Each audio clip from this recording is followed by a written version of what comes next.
La sangre es un líquido contenido en un compartimento cerrado, llamado sistema circulatorio.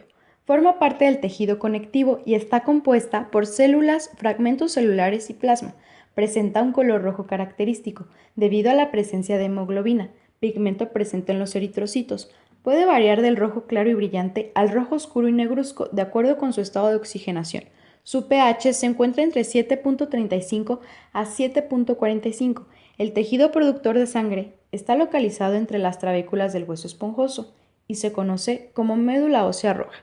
El total de esta en el cuerpo es de aproximadamente 1 kilogramo, encontrada mayormente en la pelvis con 34%. El volumen de sangre circulante o volemia es la cantidad total de sangre que tiene un individuo y constituye del 6% al 8% del peso corporal en adultos. Es decir, en un hombre que pesa 70 kilogramos, su volemia será de 5.6 litros. En cambio, los valores de volemia en niños van de entre 70 a 90 mililitros por kilogramo. Las principales funciones de la sangre son transporte de gases respiratorios, nutrientes, metabolitos, hormonas y sustancias de desecho, regulación hormonal y de temperatura, protección donde actúan las plaquetas en la prevención de la pérdida de sangre cuando se corta o rompe un vaso. Esto es conocido como hemostasia. Y en la inmunidad toma el papel los leucocitos y anticuerpos. Por último, otra función es la homeostasis, encargada del mantenimiento del medio interno. La sangre representa aproximadamente el 5% del peso corporal total de una persona, siendo aproximadamente de 5 a 6 litros.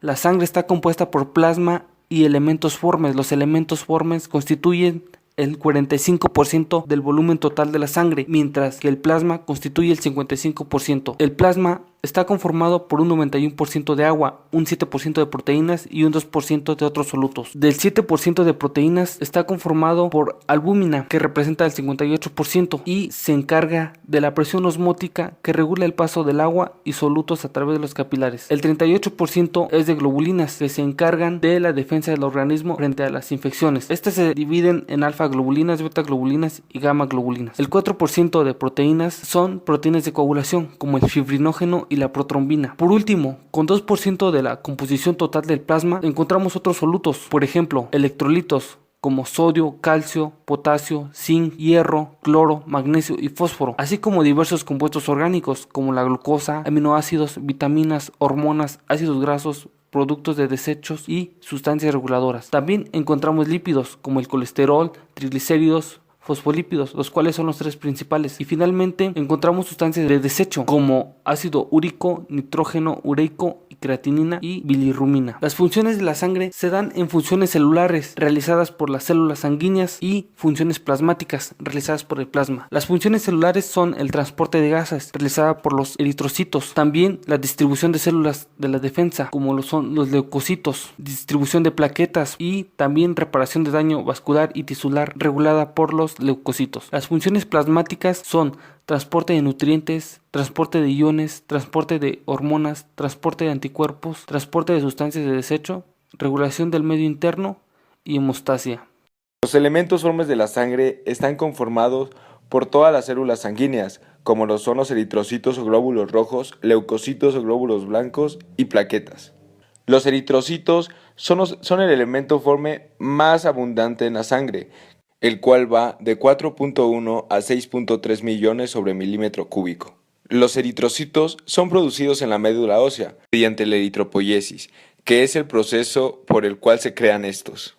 Estas células tienen una forma bicóncava. Su centro tiene mayor cantidad de membrana celular, lo cual permite ingresar a los órganos y llevar oxígeno. Su vida máxima es de 120 días. Carece de núcleo, el cual pierde en su crecimiento. Sus medidas son de 7 micras de diámetro por 2 micras de grosor por 0.8 micras de vista lateral. Los glóbulos blancos o leucocitos, de igual forma, son células producidas por la médula ósea, que son los responsables de la defensa del sistema inmunológico contra las agresiones externas como bacterias o virus. El valor normal de los glóbulos blancos en la sangre varía entre 4.000 a 11.000 sobre milímetro cúbico. Los glóbulos blancos están divididos en dos grupos, los granulados, en los cuales están los basófilos, eosinófilos y neutrófilos.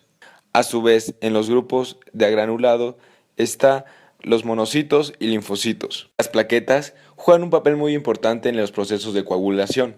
Los niveles normales dentro de la sangre van de 150.000 a 500.000 sobre milímetro cúbico. La biometría hemática es un estudio muy común que consiste en informar sobre características y el número de las células sanguíneas. Consta de 3 partes. La serie roja, donde hay varios componentes, como el conteo de eritrocitos, que como su nombre lo dice, aquí se cuantifica cuántos glóbulos rojos hay. El hematocrito, que se da en porcentaje, y en este se mide el espacio que ocupan los glóbulos rojos en el total de la sangre. La hemoglobina cuantifica la cantidad de proteínas por unidad de volumen. Volumen corpuscular medio, en donde se informa sobre el tamaño de glóbulos rojos. Este es muy importante ya que da información sobre el tipo de patología que haya. La hemoglobina corpuscular media, donde se dice la cantidad promedio de hemoglobina en cada eritrocito, la concentración de hemoglobina corpuscular media, las curvas de distribución y por último los reticulocitos, que proporcionan información porcentual sobre los eritrocitos inmaduros. La segunda parte de la biometría hemática es la serie blanca, en donde el primer y más importante componente de la serie blanca es la cuenta de leucocitos, que es la cuenta de las células que son encargadas de la defensa de nuestro cuerpo.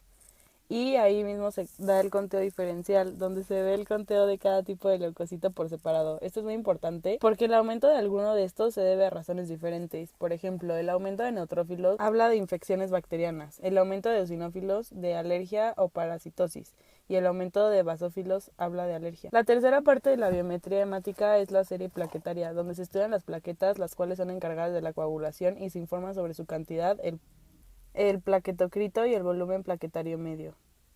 Los glóbulos rojos contienen un antígeno llamado aglutinógeno en la superficie y existen 2 tipos de aglutinógenos, el A y el B. Y se podría tener un tipo de aglutinógeno, otro tipo, ambos o ninguno. La frecuencia relativa de los grupos sanguíneos es el O con un 47%, el A con un 41%, el B con un 9% y el AB con un 3%.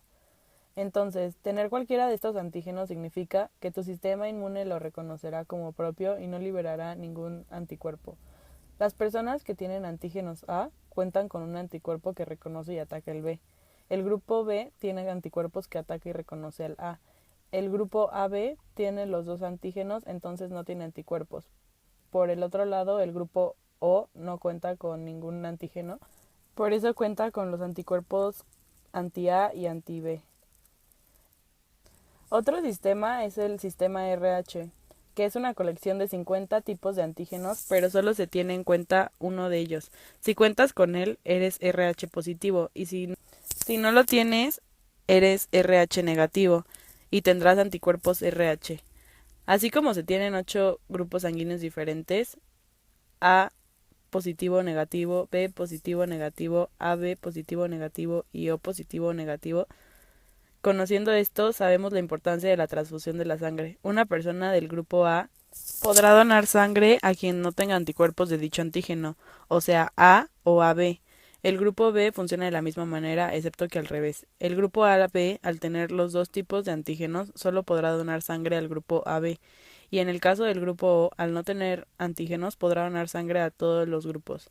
Por esto se le conoce como donador universal. Y en caso de RH, los pacientes con RH positivo pueden recibir sangre de RH positivo y RH negativo. En cambio, el grupo RH negativo solo puede recibir sangre de su mismo grupo. La sangre es vital para todos los seres vivos. Es de suma importancia conocer sus componentes, sus divisiones y sus propiedades, ya que todos los problemas genéticos, cardiovasculares, tisulares o respiratorios se originan de una mala concentración de hemoglobina que podría ser en cantidades reducidas o en cantidades considerablemente grandes. Mientras que al saber qué estudios se utilizan para la medición y los parámetros normales, se puede prevenir complicaciones a largo plazo en el paciente.